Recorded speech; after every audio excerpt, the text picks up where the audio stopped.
আসসালামু আলাইকুম। কেমন আছেন সবাই? আশা করি অনেক ভালো আছেন। আমি আল্লাহর রহমতে অনেক ভালো আছি।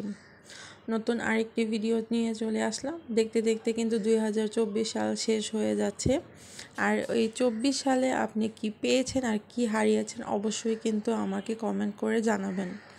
তো আজকে আরেকটি নতুন রেসিপি নিয়ে আপনাদের সাথে শেয়ার করব বা হাজির হয়ে গিয়েছি আপনাদের সামনে।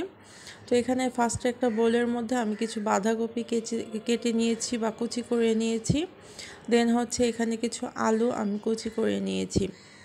আর এখানে দেখেন গাজরটাকে আমি গ্রেট করে নিয়েছি, কারণ হচ্ছে গাজরটা আমার দাঁতে পড়লে ভালো লাগে না আমার কাছে খেতে, বা একটু বড় বড় করে দিলে আর কি আমার কাছে খেতে ভালো লাগে না, তাই একটু ছোটো করে দিয়েছি। দেন হচ্ছে এখানে আমি পরিমাণ মতো মরিচ গুঁড়া দিয়ে দিয়েছি, জিরা গুঁড়া দিয়ে দিয়েছি, দেন একটা ম্যাজিক মশলা দিয়ে দিলাম। ভিডিও করতে গিয়ে ম্যাজিক মশলা আমার হাত থেকে পড়ে গিয়েছিল। দেন হচ্ছে ধনিয়া গুঁড়া দিয়ে দিলাম আর পরিমাণ মতো লবণ দিয়ে দিলাম। তো প্রথমে একটু বাঁধাকপিটা অনেক বেশি লাগতে পারে, পরে কিন্তু এটা মাখার পরে অল্প হয়ে যায়। তো এরপরে হচ্ছে আদা রসুন বাটা দিয়ে দিলাম পরিমাণ মতো। এখানে হচ্ছে কাঁচামরিচ আর ধনেপাতা কুচি করে রেখেছিলাম, সেটাও আমি দিয়ে দিলাম। আর এখানে হচ্ছে আমি বেসন দিলাম কিছুটা, আর হচ্ছে তারপরে কর্নফ্লাওয়ার দিয়ে দিব আমি 3-4 চামচের মতো।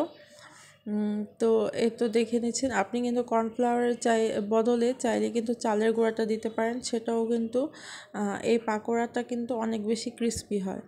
তো এই ভেজিটেবল পাকোড়ার জন্য আপনি চাইলে আপনার পছন্দ মতো যে কোনো ভেজিটেবল নিতে পারেন।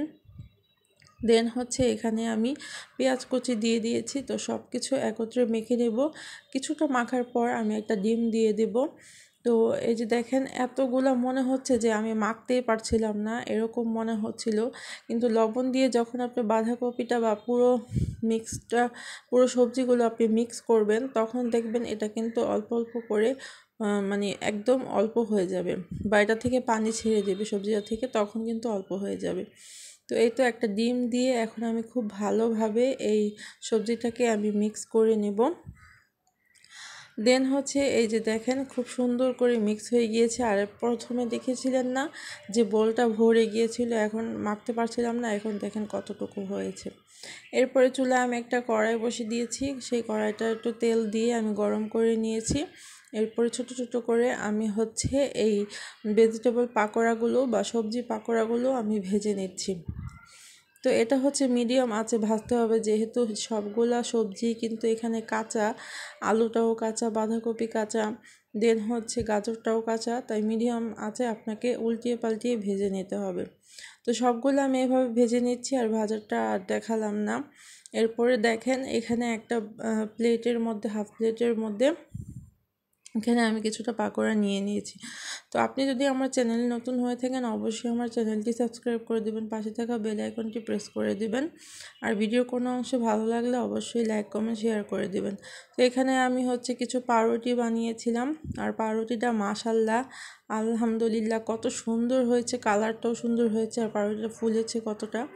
এই রেসিপি যদি জান অবশ্যই কমেন্ট বক্সে কমেন্ট করে জানাবেন। তো আজকের মতো ভিডিওটি এখানেই শেষ করব। সবাই ভালো থাকবেন, সুস্থ থাকবেন এবং আমার জন্য দোয়া করবেন। তো আজকের মতো এখানে শেষ করছি। আল্লাহ হাফেজ।